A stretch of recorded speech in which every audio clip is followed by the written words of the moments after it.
በባለፈው ሳምንታቶች የተለያዩ ስጦታዎች እየሰጠን ነበር አይደል?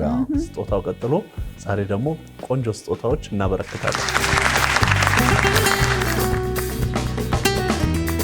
በገባነው ቃል መሰረት እንግዲህ ከተፍ ብለናል። ሶፋችንን ይዘን ሶፋ አለ፣ ዳይኒንግ ቴብል አለ፣ አልጋም አለ። ለሶስት ለተለያዩ ቤተሰቦቻችን ነው ምን ሸልመው። በጣም ነው ደስ ያለን። በጣም ተመኝታው ነበር እውነት የሚገባው በላይ በቃ ሶፋው ላይ ነበር ቀልቦ ያረፈው። ማለት ከሰጠን አይቀር ሶፋ ይስጠን ያልኩት፣ ምክንያቱም ሶፋ የለንም። እንኳን ለገና አደረሳችሁ። እስቲ አረፍ እንበል እንወያይ በጠረጴዛ ዙሪያ። ኤስቢኤስን በማየታችን በዛም ደግሞ በመሳተፋችን ይሄ ድል ማግኘታችን በጣም ደስ ይላልና ኢቢኤስ እውነትም ነምበር 1 ምርጫ ነው የተባለው እውነት ነው የሚለውን ይሄ በጣም ያስመሰከረ ነው። እንግዲህ ይሄ አልጋ የእናንተ ነው ቡርቴ? ዲዛይኗ ተመቸች?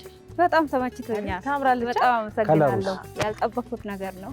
አልጋችን እንደውም ትንሽ ነበረች። ምላሴ ይማር ቀናባቸው እንዲህ በደረሳቸው። ኧረ በስመ አብ የሚገርም ያስቀናል የእውነት